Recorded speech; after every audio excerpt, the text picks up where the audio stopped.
Ça, je leur dis, c'est notre promesse. C'est que si un truc qui va pas, tu lèves la main et tu dis, voilà, ce qui ne va pas, c'est ça. Et moi, je suis prêt à être honneur du sujet et voilà ce que je vais faire pour que ça marche. Et là, tu es à la bonne place. Tu sais, moi, je vais te dire, je pense que, et beaucoup d'entrepreneurs le disent, la gestion humaine, c'est 90% du problème d'une entreprise. Faire du chiffre d'affaires, faire du résultat, limite, c'est facile. Mais on perd trop de temps à gérer les humains. Et moi, je te promets, j'ai fait un travail sur moi-même, parce que j'ai tout vu. J'ai eu jusqu'à 3000 salariés, j'ai tout vu, j'ai tout connu. Et ce qui marche bien à la fin, parce qu'à la fin, c'était mes potes. Au début, c'était mes potes, les salariés. Hein. Mes potes, pareil, viens à la maison, on va boire un coup, on sort. À la fin, je faisais le patron mystérieux. Et là, ça marchait. C'est-à-dire, à la fin, en fait, j'ai vu qu'il y avait tellement d'ingratitude que, mis à part les 5-6 bras droits qui sont toujours avec moi, les autres, je suis le mystérieux. Si en fait, je vous dois un salaire, vous me devez un travail. Fin de l'histoire. Vous vous voyez, je vous vois. Et en fait, compte, ça fonctionne très bien. Avec vraiment des pare-feux, des bras droits en dessous, qui eux, c'est leurs amis, ils peuvent et encore, hein, parce que les bras droits que j'ai, ils rigolent pas, je pense que tu peux même pas les tutoyer. Mais par contre, tu vois, et là, il y a une hiérarchie. En fait, ils ont besoin d'avoir un patron bizarrement mystérieux. On sait pas qui c'est le mystère.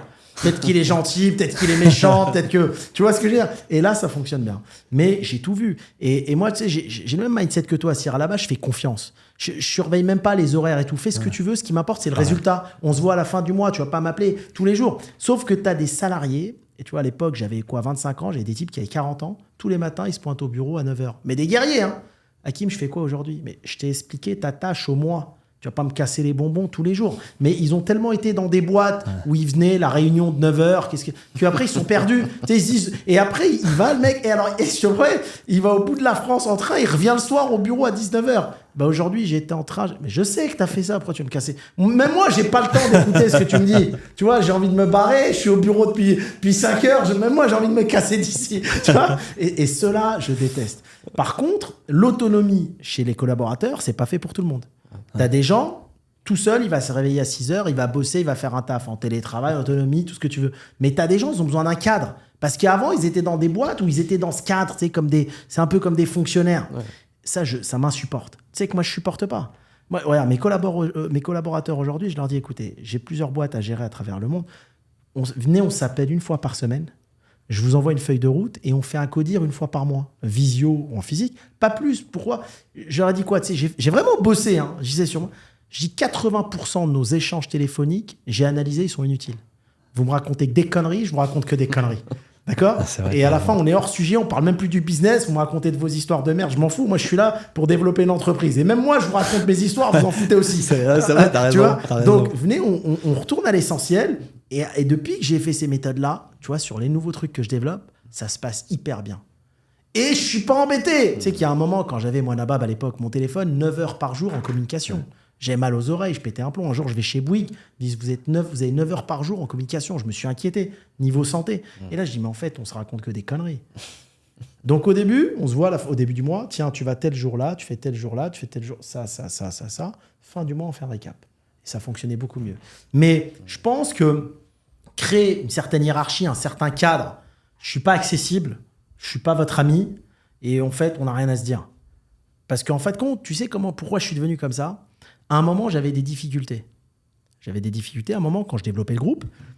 Et en fait, tous ceux que je payais le premier du mois, qui étaient mes amis, j'avais l'impression que c'était mes amis, quand j'ai eu des difficultés, je ne les ai pas payés le 20 du mois, mais le 5 du mois, 5, 6. Mais j'ai eu l'impression que c'était tous mes ennemis. C'est dingue, hein?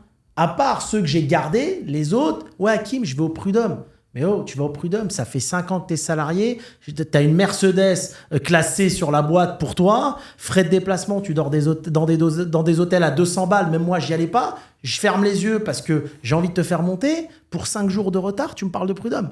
Et ça m'a appris beaucoup de choses. Et à partir de là, j'ai carrément changé.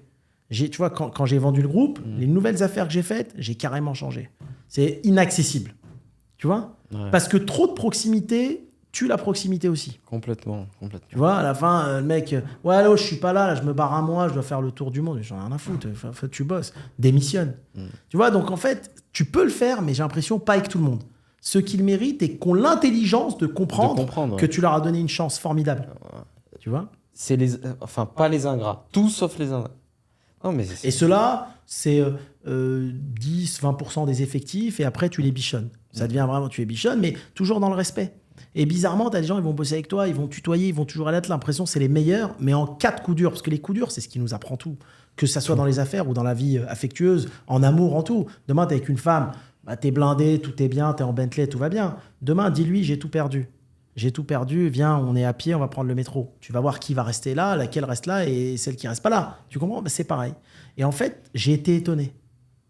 Parce que ceux qui étaient là à mes côtés, bah, c'est ceux, bizarrement, avec qui, au départ, il y avait une certaine distance. Tu vois? Ouais. C'était pas ceux avec qui j'allais boire des pots tous les soirs, bizarrement. Tu vois, c'était les dingue, autres. hein. C'est dingue, hein? Ouais, Et ça m'a appris. ouais. Voilà. Carrément.